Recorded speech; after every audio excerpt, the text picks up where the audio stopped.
Amén. Romanos capítulo número 7, versículos 14 al 25 leemos. Vamos a ir a la tercera parte de nuestra serie, desenmascarando el pecado que hay en mí. Ese es el nombre de la serie que estamos desarrollando.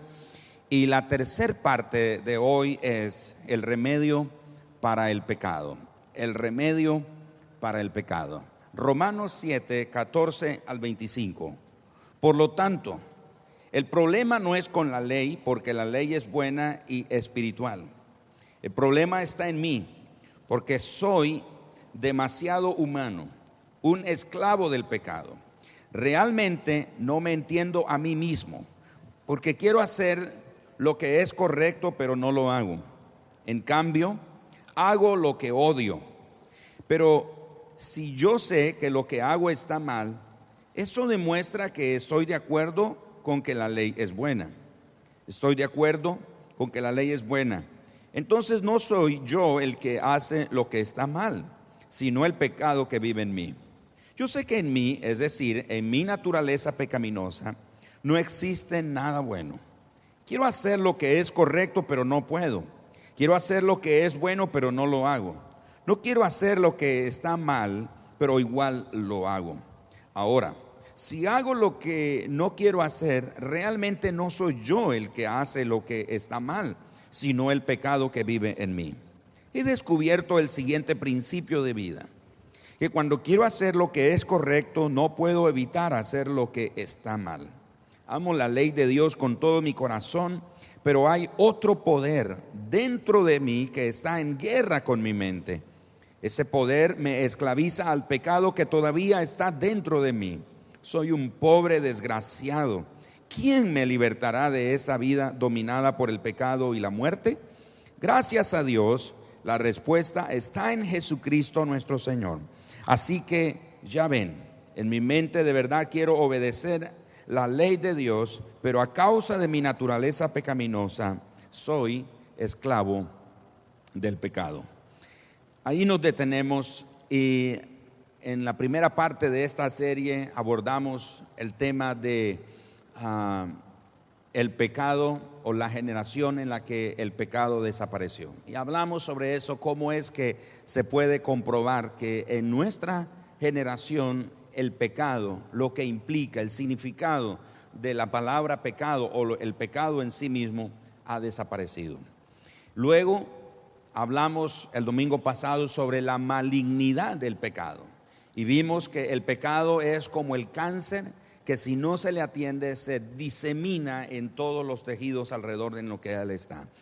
El pecado es igual, si no le damos la atención debida, si pasamos por alto lo más mínimo de nuestra vida, el pecado se va a diseminar y se va a diseminar de una manera fingida, de una manera que nos engaña, y al final será como en el caso del cáncer, el final es fatal, y espiritualmente ocurre lo mismo. Hoy nos vamos a enfocar hablando sobre el remedio para el pecado. Estamos viendo, como dice Pablo, que en nosotros está ese principio de vida, dice Pablo, que encontré, que en mis miembros está esta naturaleza pecaminosa. ¿Qué puedo hacer? Dice Pablo, soy un desgraciado, un miserable, dice la versión del 60. Pero Pablo nos da la respuesta y dice: mas gracias sean dadas a Dios que en Jesucristo nosotros tenemos la respuesta. John Newton escribió este hermoso himno que acabamos de cantar, Sublime Gracia. No obstante, en su juventud, John Newton fue un comerciante de esclavos y fue capitán de un barco en los que transportaba esclavos desde África a los Estados Unidos. Y por causa de la salud, tuvo una enfermedad, lo obligó a renunciar en la vida en el alta mar y se convirtió en un oficial de aduana. En el transcurso del tiempo, John Newton comenzó a sentir una inquietud acerca de Dios. Dios lo llamó y fue un hombre que entregó su vida al Señor Jesús. Estudió teología y terminó convirtiéndose en un pastor. Y aún siendo pastor, John Newton nunca pudo olvidar la terrible naturaleza de su maldad cuando él comerciaba con esclavos desde África hacia los Estados Unidos. Al final de su vida, John Newton le compartió a un amigo lo siguiente: estoy perdiendo la memoria, pero sí recuerdo dos cosas. Soy un gran pecador y Cristo es un gran Salvador. Esas fueron las palabras de John Newton después de haber sido un comerciante de esclavos, un hombre que capturaba esclavos, hombres y mujeres de color o de piel negra en África, y los traía a vender como esclavos a los Estados Unidos. Pero como la historia nos muestra, tuvo una enfermedad que lo obligó a dejar ese trabajo. Finalmente terminó convirtiéndose en un pastor, en un ministro. Pero John Newton seguía siendo perseguido por esa naturaleza de maldad que operó en él cuando comerciaba como esclavos. Y fue por eso que él le contó a su amigo que estaba perdiendo la memoria. Pero había dos cosas que él no podía olvidar: que él era un gran pecador y que Cristo es un gran Salvador. Fue él el autor de ese precioso himno que cantamos hace unos minutos, Sublime Gracia. Muchos siglos antes que viviera John Newton, Saulo de Tarso se convirtió en el gran apóstol Pablo.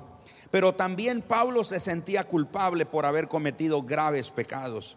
En Hechos capítulo 7, verso 54 hasta el verso 1 del capítulo 8 del libro de los Hechos, se describe la complicidad en la muerte de Esteban por parte del apóstol Pablo.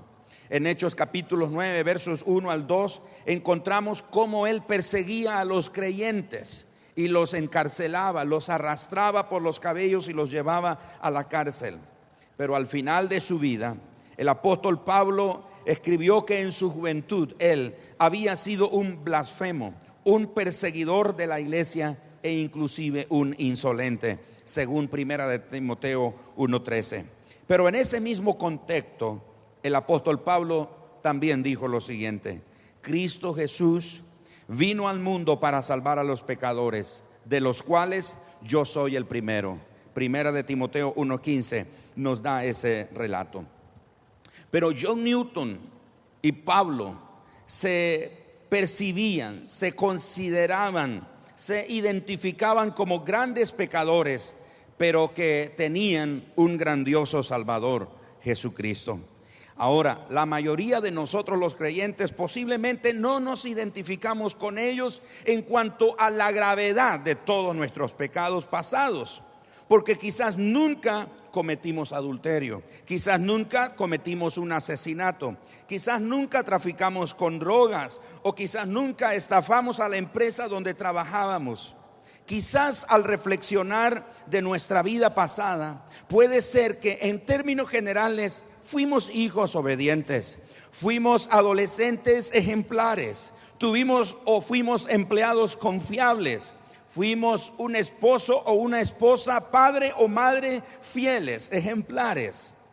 Sin embargo, aunque no hemos cometido pecados grandes y escandalosos como los de John Newton y los del apóstol Pablo, sí hemos practicado, sí hemos participado en chismes, hemos criticado a los demás, hemos albergado resentimientos, hemos sido impacientes, hemos sido egoístas, hemos desconfiado de Dios en situaciones difíciles, hemos sucumbido al materialismo, y aún hemos permitido que nuestro propio equipo favorito de fútbol se nos convierta en un ídolo para nosotros. No nos identificamos con John Newton ni Pablo con la gravedad de pecados que ellos cometieron, pero no podemos negar nosotros que todos hemos cometido estos pecados que acabo de describir.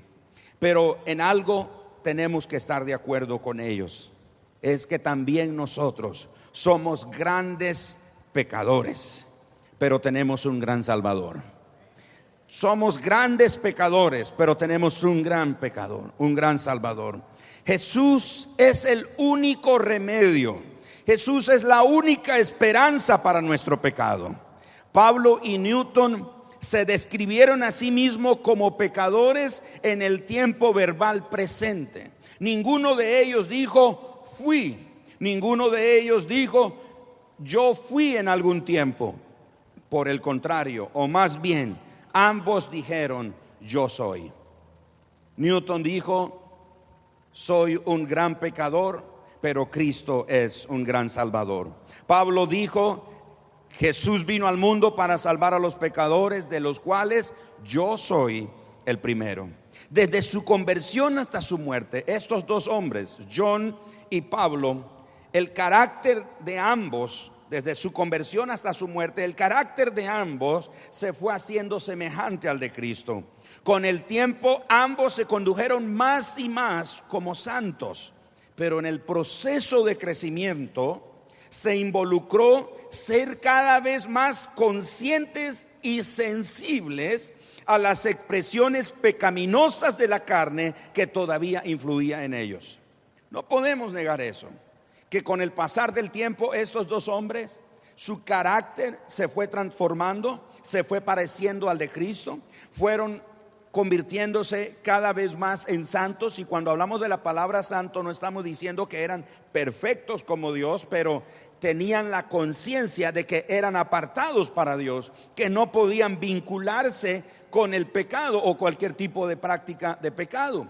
Pero ese proceso de transformación de estos dos hombres, John Newton y el apóstol Pablo, involucró esa conciencia, ser cada día, ser cada vez más conscientes y a la vez sensibles a las expresiones pecaminosas de la carne que todavía influían en ellos. El remedio de nuestro pecado, ya sea este escandaloso o aceptable, es el evangelio en su aspecto amplio por completo. El evangelio es un mensaje y define la obra completa de Cristo durante su vida, durante su muerte, durante su resurrección a favor de nosotros. Y ese trabajo, esa obra que el Señor hizo por nosotros, obra actualmente en nosotros a través del Espíritu Santo. En otras palabras, así como John Newton y el apóstol Pablo fueron conscientes de su pecado, fueron conscientes de esa naturaleza pecaminosa, ellos reconocieron que el remedio, que la solución, que la esperanza para el pecado, para esa naturaleza pecaminosa, es el evangelio en su más amplia expresión. También ellos fueron conscientes que el evangelio es ese mensaje que contiene la vida, la muerte y la resurrección de Jesucristo, pero ninguno de ellos dejó por aparte la obra que el Espíritu Santo hace en nosotros para transformarnos. Ellos reconocieron la obra del Espíritu Santo en sus vidas. Así que nosotros también tenemos que reconocer que cuando hablamos del evangelio en su aspecto más amplio, nos referimos al hecho de que el Señor en su obra a favor nuestro y en nosotros nos salva del castigo del pecado, pero también del dominio y del poder reinante del pecado en nuestra vida. Así que antes de continuar con esta serie que está haciendo despertar en muchos de nosotros una conciencia pecaminosa, es importante que consideremos tres aspectos importantes del evangelio. El primero de ellos es que el evangelio es solo para pecadores. Jesucristo vino al mundo a salvarnos, así dice Primera de Timoteo 1:15, lo leímos hace unos minutos. Pero la mayoría de los creyentes, escuchen, la mayoría de los creyentes tendemos a pensar que el evangelio es para los incrédulos, que nosotros los creyentes ya no lo necesitamos. Así que pensamos que el evangelio es solo para los incrédulos o para los que necesitan ser salvos. Muchos creyentes razonamos que una vez que hemos confiado en Cristo, el evangelio ya no se aplica a nosotros excepto cuando lo compartimos con otras personas. Es decir, muchos creyentes consideramos el proceso de transformación en nuestra vida como el punto final en el momento cuando venimos a Jesucristo. Jesús viene a nuestra vida, entra a nuestro corazón, perdona nuestros pecados, y a partir de ese momento nosotros los creyentes pensamos que ya no necesito el mensaje del evangelio para seguir siendo transformado.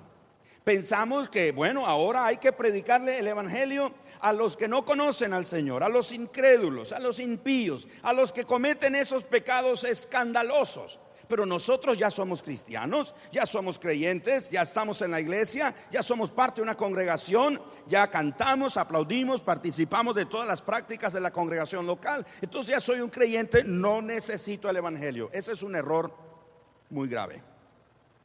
Pensar que nosotros no necesitamos el evangelio ahora que ya estamos en Cristo.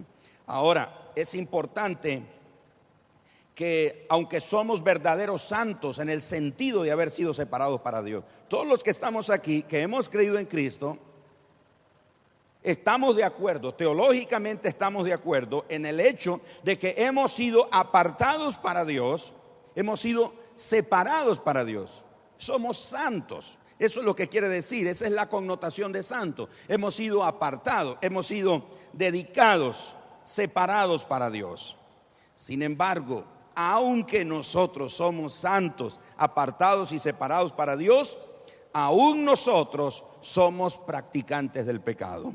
Todos los mandatos, todas las exhortaciones que se dirigieron a los creyentes del Nuevo Testamento partían de la base que el pecado seguía estando presente en sus vidas y que debían enfrentarse a él. Si usted nota, las cartas del apóstol Pablo, las cartas del apóstol Pedro, las cartas del apóstol Juan, los mismos evangelios, la carta de Judas, la carta de Santiago, todas estas cartas, todos estos mensajes del Nuevo Testamento tienen como propósito presentarle una exhortación a los que ya son creyentes.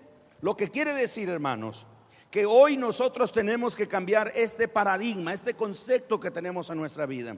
Que ahora ya estamos en la iglesia, que ya somos cristianos y no necesitamos el evangelio. Y esa es la razón por la que muchos creyentes son raquíticos espiritualmente. No leen la Biblia, no escudriñan las escrituras, no se alimentan con ella, no se nutren con ella, no dejan que ella, por medio del Espíritu Santo, opere en sus vidas una transformación. Y es por eso que hay muchos cristianos espiritualmente raquíticos, débiles, endebles, flojos, perezosos, casi agonizantes algunos, porque están completamente débiles, porque ellos entendieron, les predicaron un evangelio que decía: levante la mano, acepte a Cristo, haga esta oración y ya es salvo, y pensamos que eso es todo y que el resto Dios se encarga de ello. No, tenemos una responsabilidad delante de Dios para crecer, para madurar y para transformarnos a la imagen de Jesucristo.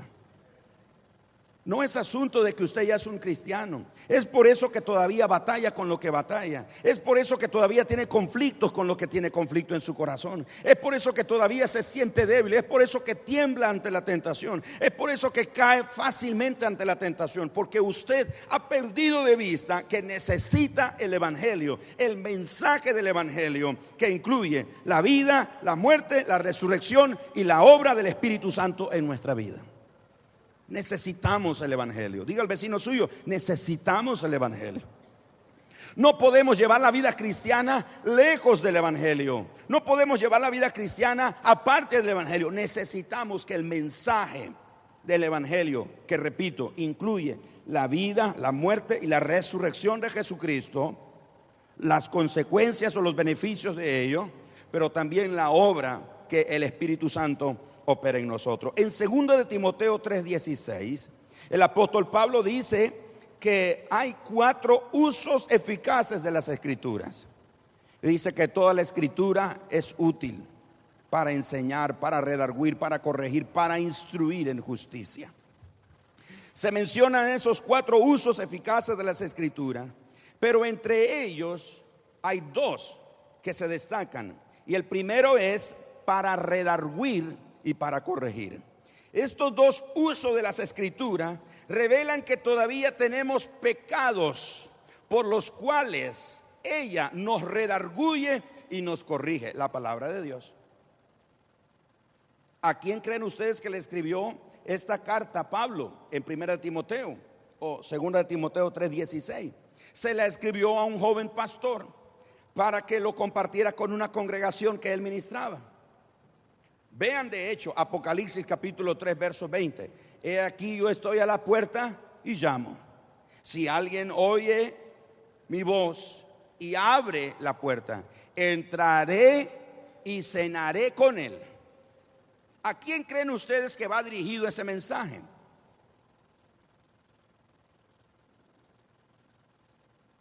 Ese mensaje de Apocalipsis 3:20 no es para los incrédulos.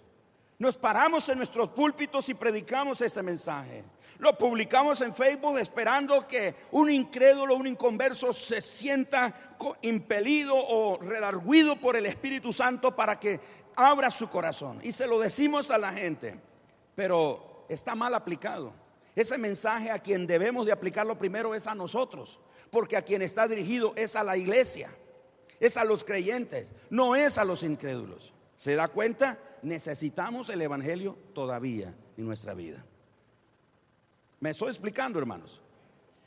No podemos agarrar este pasaje o un pasaje y decirlo, porque la paga del pecado es muerte, mas la dádiva de Dios es vida eterna. No podemos agarrar ese pasaje y aplicárselo estrictamente a los incrédulos o a los inconversos o a los que no tienen una relación personal con Dios. Ese pasaje es para creyentes.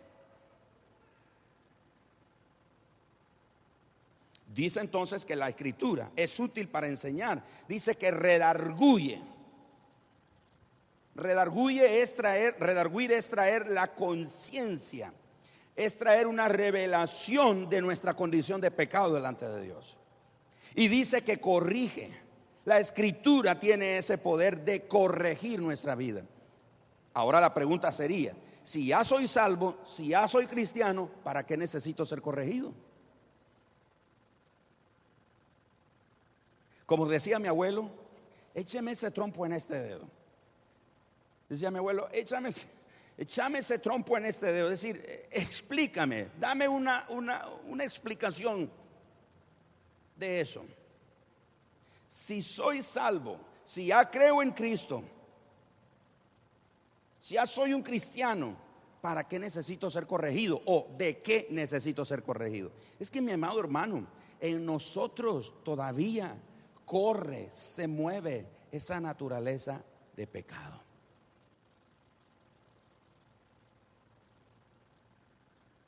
Tenemos que ser corregidos. Una de las formas que el Señor nos corrige es por la palabra, a través del sermón, por medio de la obra del Espíritu Santo. Cuando usted lee la palabra, por medio de un consejo, por medio de una instrucción, somos corregidos. Necesitamos ser corregidos y no nos gusta ser corregidos. Esa naturaleza de dentro de nosotros se resiste, se revela. ¿Por qué actuamos así? Porque esa naturaleza de pecado está todavía ahí en nosotros y se ha disfrazado de falsa piedad. Se ha disfrazado de falsa humildad dentro de nosotros. Se ha disfrazado de celo por el Señor. Entonces tenemos que reconocer que necesitamos ser corregidos. Yo espero, mis amados hermanos, que a lo largo de todas estas presentaciones de la palabra de Dios con este tema ocurra algo. Primero, que creyentes en esa congregación amen consagrarse al Señor. Que los que ya están consagrados, como dice la Escritura, el que es santo en Apocalipsis, el que es santo continúe siendo santo. El que es justo continúe siendo justo. Pero el que necesita arrepentirse de pecados, que se arrepienta. El que ha sido consagrado, que continúe siendo consagrado. El que está medio consagrado, que se consagre de verdad. El que no está así, está entre, como decimos en Nica, en lenguaje Nica, entre elote y camagüey, entre chicha y limonada, se defina y se consagre a Dios. Lo otro que espero y estoy orando al Señor durante cada semana de esta serie es que el Señor despierte en nosotros una conciencia de pecado personal. A ver, hombres, levanten la mano los hombres que están aquí, todos los hombres, jóvenes o adultos, porque en esto que voy a decir nos incluye a todos. Usted va en la calle, si va conduciendo, va en un autobús, en un taxi, etcétera, y pasa una mujer, ¿cuántos de ustedes ven?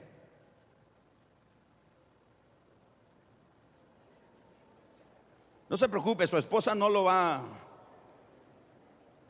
Ustedes ven. Y yo tengo que decirles, sí, yo veo. Pastor, usted ve, sí, yo veo. Pero una de las cosas que yo he estado teniendo en mi vida, pidiéndole al Señor, es precisamente eso. No sé si ustedes si usted me sigue en Facebook, es mi amigo en Facebook o en Twitter, usted ha notado que yo he comenzado una serie ahí en las redes sociales que se llama Oración de Poder. Una oración de poder es una determinación intencional de amar a Dios y obedecer su palabra. Entonces, cuando yo me he encontrado en esas situaciones, mi oración a Dios es esta: Señor, que no vea la segunda vez. Porque voy conduciendo y pasa una mujer, no puedo evitar. Me voy a desmarimbar, voy a quebrar el carro, voy a chocar, etcétera. Pero la segunda vez, ya vi.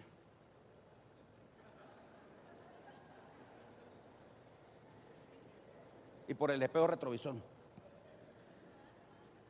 Me estoy explicando, hermano. Que el Señor nos dé una conciencia de pecado personal, es decir, esto que estoy haciendo es pecado. Que no tenga que estar el pastor, ni el líder, ni nadie ahí para decir, mira, lo que estás haciendo es pecado. Que el Señor nos dé una conciencia de pecado y reconozcamos que lo que estamos haciendo no agrada a Dios, porque se nos olvida. Podemos cometer un pecado en la ausencia de un montón de gente, de todos los hermanos no están ahí, nadie más está ahí, pero se nos olvida que el Señor sí está ahí y Él sí lo está viendo. Y pecamos no solo contra nosotros, pero pecamos contra Él. Entonces, cuando yo me he encontrado en esa situación, mi oración inmediatamente: Señor, que no vea la segunda vez, ayúdame.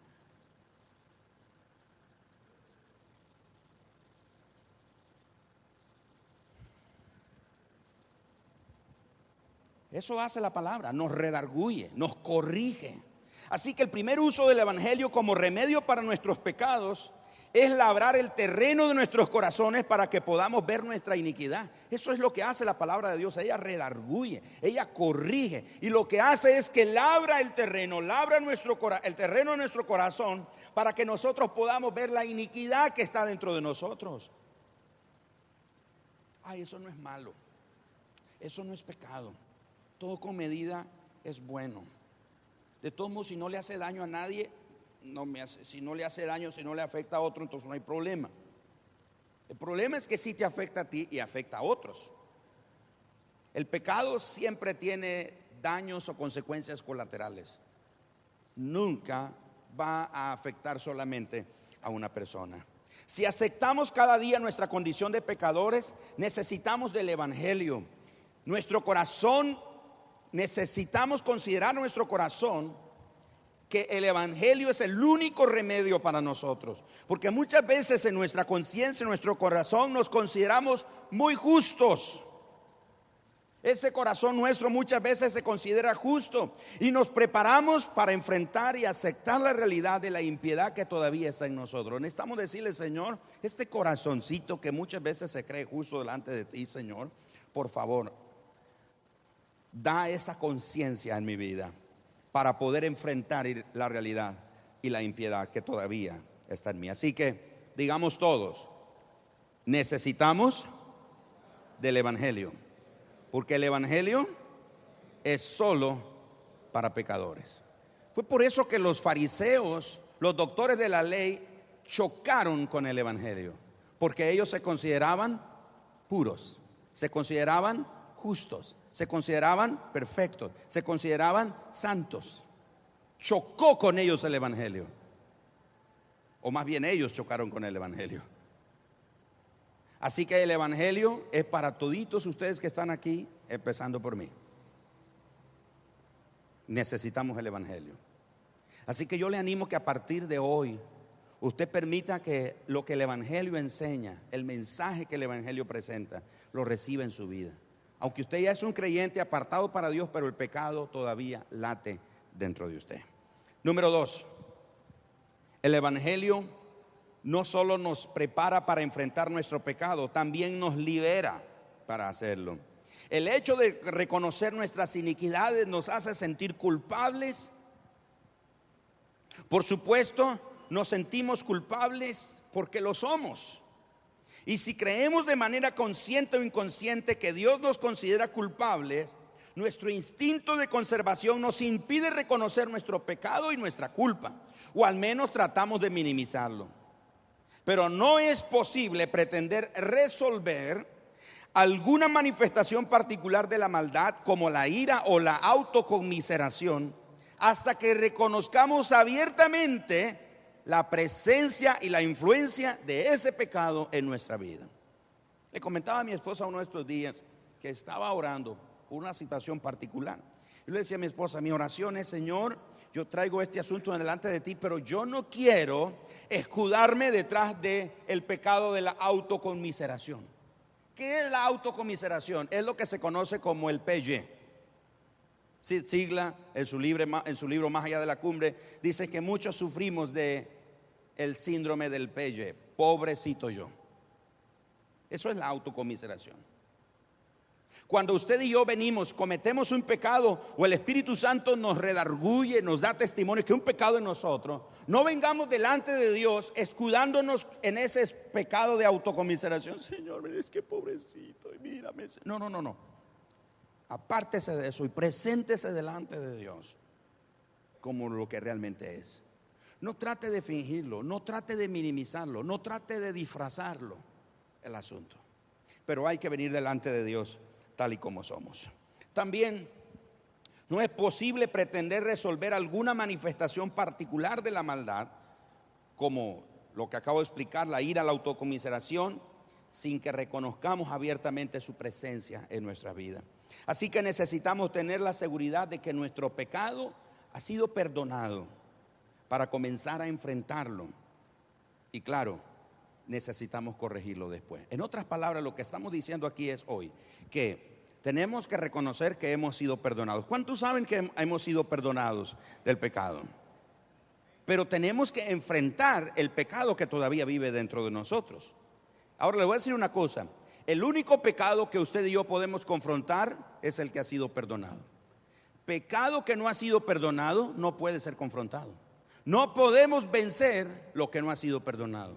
Solo el pecado que ha sido perdonado es que podemos vencerlo. En otras palabras, si usted y yo, por eso el apóstol Juan lo dice de esta manera: el que practica el pecado no es de Dios, es del diablo. Y esa palabra practica en el original quiere decir producir pecados a niveles industriales. Así como la Chevrolet, la Ford, la Nissan, la Toyota, etcétera, producen vehículos a niveles industriales. En un día pueden producir 5,000 automóviles. Una persona que practica, que produce pecados a niveles industriales, es una persona, un creyente, una persona que difícilmente va a poder vencer ese pecado, no va a poder resistir ese pecado porque no ha sido perdonado. Recuerde, el único pecado que podemos enfrentar y vencer es el que ha sido perdonado. Y el único pecado que es perdonado es aquel que es confesado. En el libro de los Proverbios dice que el que encubre su pecado no va a prosperar, pero el que lo confiesa, y el asunto no es solo confesarlo, el que lo confiesa y se aparta de él, que dice, alcanzará misericordia. Así que la única manera de usted vencer el pecado que se resiste a morir dentro de usted es que usted lo confiese, que venga delante de Dios tal y como es, sin fingimiento, sin excusas, sin pretexto. Decir: así soy, Señor, ayúdame, cámbiame. Tiene que tener la intencionalidad y la determinación de que el Señor cambie y opere una transformación en su vida. Y cuando hemos venido delante de Dios, confesado nuestro pecado, hemos sido perdonados, esa es la única forma en la que nosotros podemos vencer el pecado. Pero si tenemos un pecado en nuestra vida y nunca lo confesamos, ese pecado siempre nos va a estar venciendo, siempre nos va a estar dominando, siempre nos va a tener dominado, siempre nos va a tener bajo la planta de sus pies.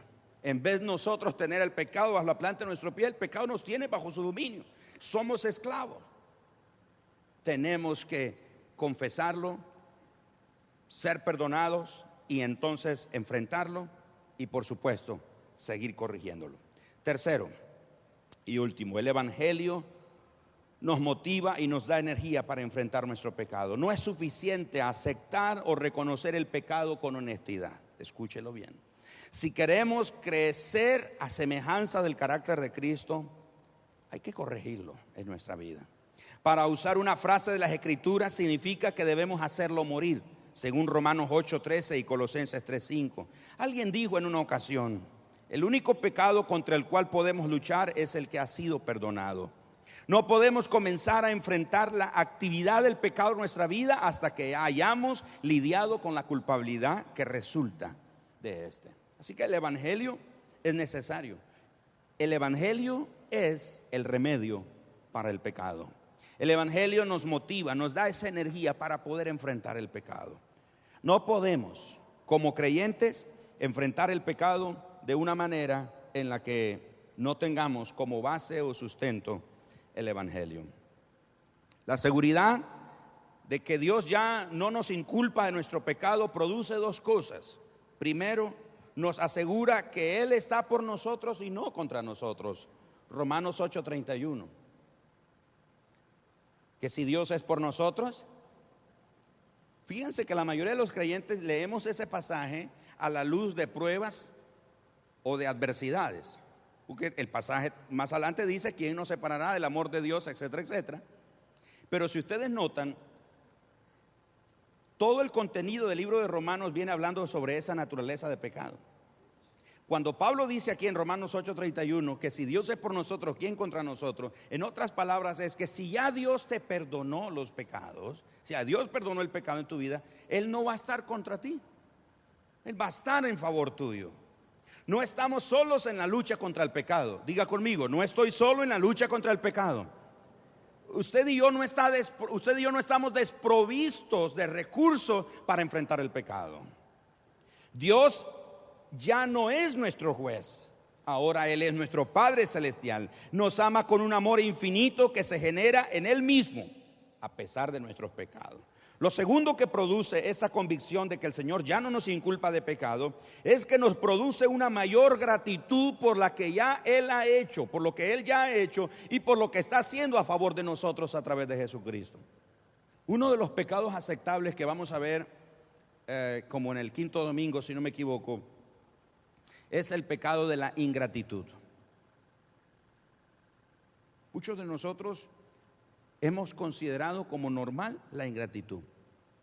Nos vamos a la cama a dormir, nos levantamos en la mañana, vivimos nuestro día y no tenemos el cuidado, no tenemos la intención, la determinación en nuestro corazón de darle gracias a Dios. No agradecemos a Dios día tras día el hecho que el Señor ha perdonado nuestros pecados, que somos salvos, que somos hijos de Dios, etc. Recordemos que somos salvos por gracia, no por obras. Ninguno de nosotros es salvo porque hicimos algo que, wow, Dios se impresionó. Digo: no, hombre, este brother sí que necesita ser salvo. Uy, se la ganó a mi hijo. Qué bárbaro lo que hizo. Oh, sí, claro, es salvo por eso. No. Tenemos que reconocer todos los días delante de Dios que es por la gracia de Dios que somos salvos.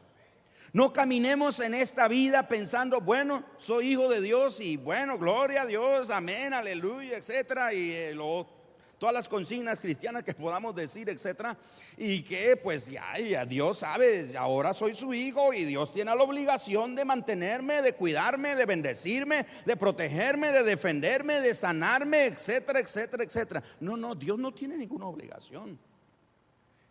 Nosotros tenemos que responder a Él por gratitud a Él.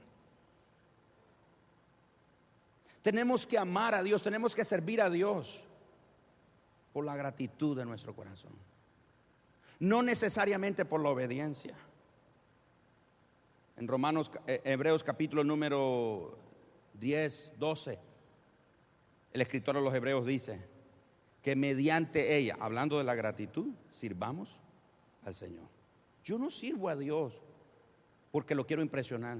Sirvo a Dios porque estoy agradecido. Cuando cantábamos ese precioso himno que volveremos a cantar en unos minutos, Sublime Gracia, yo me conmoví porque, hermano, mire, yo sé lo que Dios me perdonó a mí, hermano. ¿Sabe lo que dijo Jesús? Que al que más se le perdonó es el que más ama. Yo no sirvo a Dios porque no tengo otra cosa que hacer. Yo no hago lo que hago porque, bueno, pues voy a vivir de esto. No. Yo hago lo que hago porque estoy agradecido con el Señor. Cada día de mi vida tengo la convicción, Señor, yo no tengo cómo pagarte lo que tú hiciste, pero me estoy tan agradecido contigo porque tú perdonaste. Y cuando oí la letra de ese canto, yo recordé, oh sí, Señor, mi maldad me rescató y me perdonó de mi maldad. Yo era un demonio, hermanos.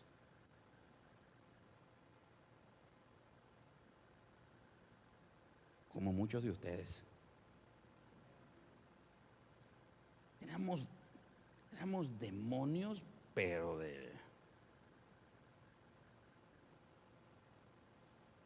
sentimos vergüenza del pecado de nuestro pasado. Siento culpa.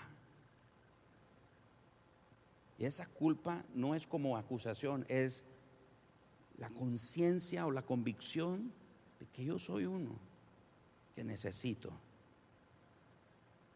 del poder de Dios para ser transformado. ¿Cuánto te perdonó Dios? No sé, tú sabrás. ¿Cuánto te perdonó el Señor? El Evangelio enciende el fuego de nuestra motivación para enfrentar nuestros pecados aceptables y sutiles. Y Él mismo nos mueve a procurar cada día para hacer lo que ya somos ante los ojos de Dios. No caminemos delante de Dios como lo que podríamos llegar a ser, sino lo que ya somos delante de Dios. El Evangelio nos ayuda a abrazar continuamente, o abrazar el Evangelio continuamente nos asegura el perdón de nuestra falta, lo cual es muy importante para confrontarlas. Vivimos cada día conscientes del Evangelio. Hace algunos años alguien dijo: predícate el Evangelio a ti mismo cada día. Eso es lo que debemos hacer para apropiarnos de él cotidiana y conscientemente.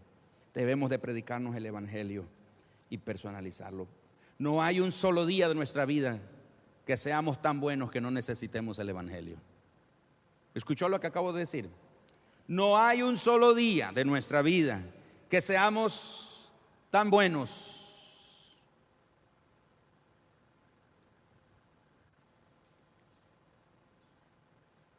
que no necesitemos el Evangelio. Ya que el Evangelio es solo para pecadores, comencemos cada día a tomarlo conciencia de que aunque somos santos, todavía seguimos pecando todos los días, en pensamientos, en palabras, en obras, en motivación. Si recordamos que cometimos algún pecado sutil o no tan sutil, confesémoslo delante de Dios. Y aunque nuestra conciencia no nos señale algún pecado en particular, siempre reconozcamos ante Él que todavía estamos muy lejos de amarlo con todo nuestro ser y de amar a nuestro prójimo como a nosotros mismos. Aún estamos muy lejos. Arrepintámonos de esos pecados y apliquemos algunos textos bíblicos que reafirman el perdón divino a esas faltas. Luego apliquemos las promesas bíblicas acerca del perdón a nuestra vida y digámosle a Dios que nuestra única esperanza para estar delante de Él ese día es a través de la sangre de Jesús, su Hijo. Es a través de la sangre que fue derramada por nuestros pecados.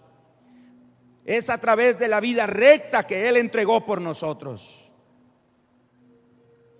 Cuando yo me encontré con esto, yo le pedí perdón al Señor porque reconozco que había tiempos cuando yo me presentaba delante de Dios, aún en mi tiempo devocional, y yo era como que me presentaba con mi credencial de ministro, de pastor, de siervo de Dios. Y el Señor me dio una conciencia de: Gerardo, es sencillo. Tú estás delante de mí únicamente por la sangre de mi Hijo. No es por lo que eres ahora, no es por lo que haces ahora, es por la sangre de mi Hijo. Todos los días podemos estar delante de Dios y reconocer que es por la sangre de su Hijo. ¿Qué pasaje de las Escrituras podemos utilizar para predicarnos el Evangelio a nosotros mismos? Aquí algunos. Salmo 103, 12. Llevó nuestros pecados tan lejos de nosotros como está el oriente del occidente. Salmos 130, versos 3 y 4. Señor, si llevaras un registro de nuestros pecados, ¿quién, oh Señor, podría sobrevivir? Pero tú ofreces perdón para que aprendamos a temerte.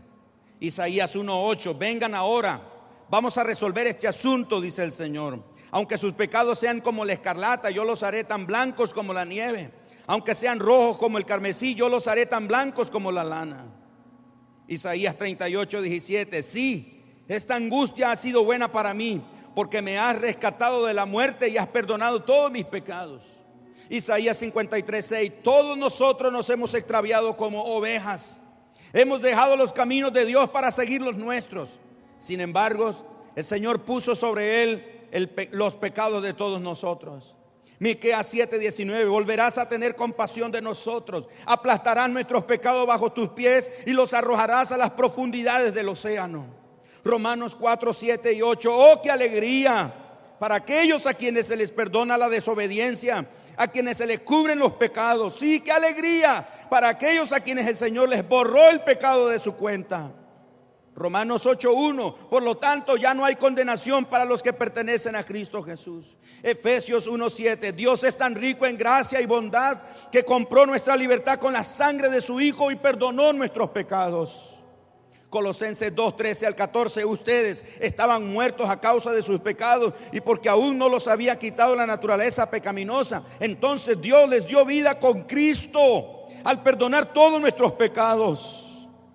Él anuló el acta con los cargos que había contra nosotros y la eliminó clavándola en la cruz.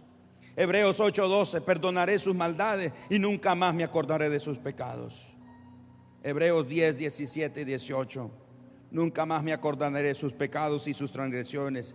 Y cuando los pecados han sido perdonados, ya no hace falta ofrecer más sacrificios. Predícate el Evangelio a ti mismo.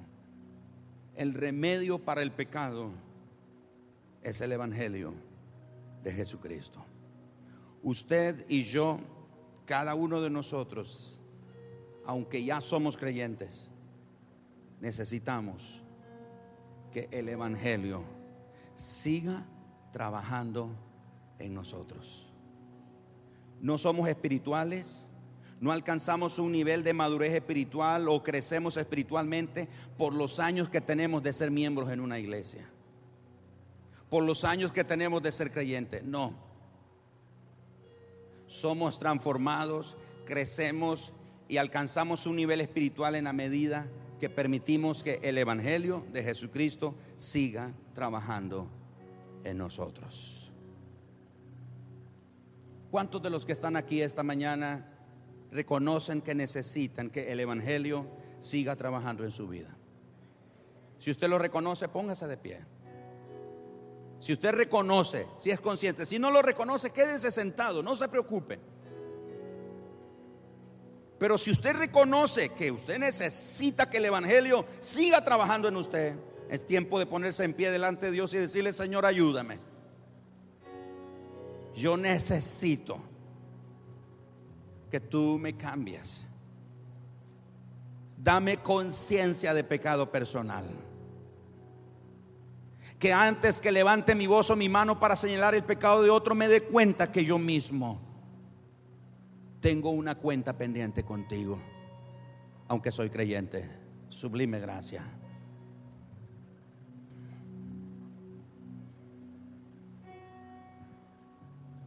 Dime gracia del Señor, que a un infeliz salvó.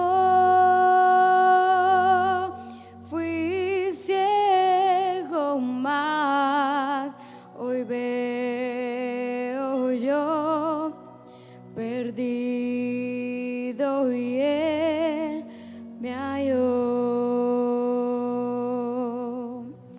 Su gracia me enseñó a temer, mis dudas ahuyentó. Oh, cuán precioso fue a mi ser cuando Él me transformó.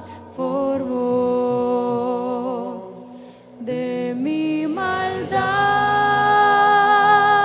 me libertó, mi Salvador me rescató, y como el mar fluye su amor, sublime gracia y amor. Padre, John Newton reconoció la maldad que había en él, Señor. Y antes de morir le dijo a su amigo: estoy perdiendo la memoria, porque estaba perdiendo la memoria. Pero dijo: sin embargo, hay dos cosas que no puedo olvidar: que soy un pecador, un gran pecador, y que Cristo es un gran Salvador.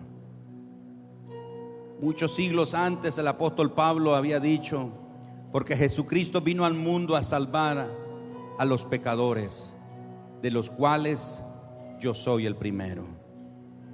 Y Padre, estos hombres reconocieron en el proceso la conciencia, fueron sensibles a la verdad de que el pecado continuaba influyendo en ellos, pero reconocieron que el evangelio era lo único que podía librarlos del pecado, enfrentarlo, vencerlo y librarlos del pecado. Padre, gracias porque estás hablando a nuestra vida hoy. Y ahora todo aquel que reconoce, que es consciente esta mañana y dice: yo necesito, me doy cuenta que necesito el evangelio para seguir cambiando, porque creí que el evangelio solo fue para que creyera y que ya era salvo y que eso era todo. Pero hoy me doy cuenta que necesito el evangelio, el mensaje en el sentido más amplio del evangelio, para cambiar, para transformarme y parecerme día a día a Jesucristo, mi Salvador.